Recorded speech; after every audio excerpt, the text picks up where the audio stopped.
Hey everyone, we spend so much of our lives thinking about careers, relationships, all the external stuff.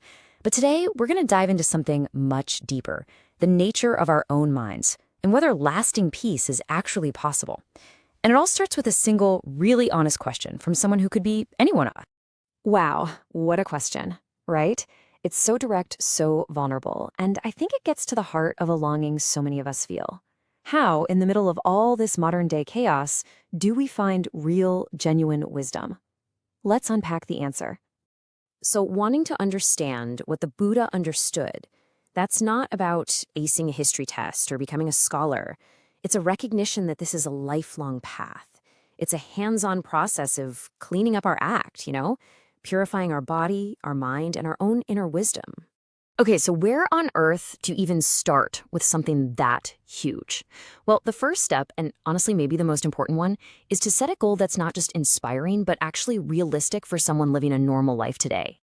And this is where we see a really crucial mental shift. Goal A, becoming a Buddha, well, for most of us that's pretty much impossible, right?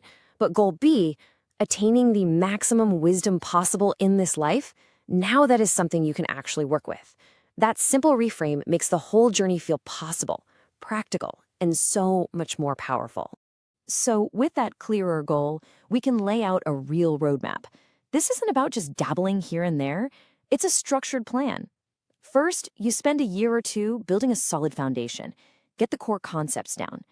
Then you pick one path, like Zen or Vipassana, and you go deep for a few years, really connecting the dots in your own life. Only way later, once you have that solid grounding, do you start exploring other traditions to get a wider view. But of course, reading all the books in the world means nothing if you don't actually do something every day. And the good news is, it's not that complicated. It boils down to these three areas. For your body, just live ethically, take care of your health. For your speech, use your words to help people, not hurt them. And for your mind, this is the gym. A little bit of meditation every day, 20 or 30 minutes, and just checking in with yourself. This is where you actually see the teachings in action. All right, so we have a plan. But what about the original role model?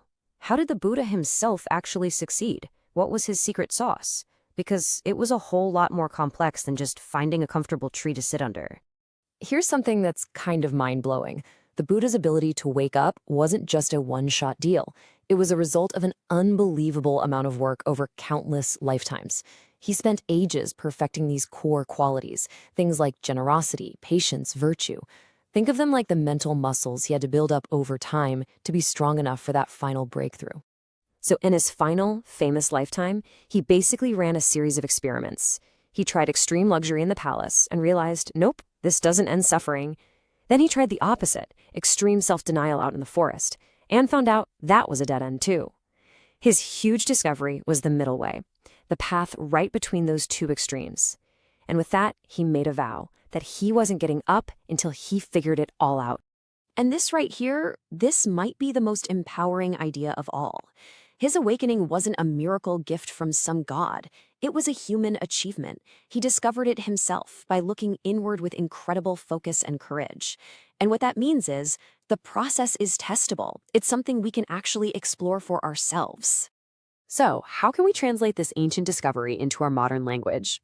Well, a really useful way to think about it is to see enlightenment less as some mystical floaty state and more like a fundamental reboot of your mind's operating system. So what is it, really? Let's cut through all the myths. Enlightenment is simply the complete awakening from all the illusions we have about who we are and how the world works. It's not about getting superpowers. It's about finally seeing clearly. A total mental reset. So what's this default program we're all running? It's incredibly simple, and you'll recognize it immediately. Our minds are on autopilot. We see something we like, and we grasp for it. We see something we don't like, and we push it away. And pretty much everything else, we just ignore. This constant cycle of grasping and pushing is the root cause of all our stress. So there's the loop. That's the trap we're all in. The million-dollar question then becomes, how do you stop it? How do you get off that reactive hamster wheel that runs our lives? And the answer is so simple, it's almost funny, but it takes a lifetime to really master. You stop the automatic cycle by creating a tiny gap, a single moment of pause between what happens to you and how you react. In that little space, that's where all the freedom is. Okay, so create a pause. Sounds good, but how do you actually do that? Here's a super practical 5-step guide. 1. Change your core question from how can I be special to how can I see clearly and end my suffering? 2. Stop thinking about your feelings and start seeing them, just watching them come and go like clouds. 3. This is the big one.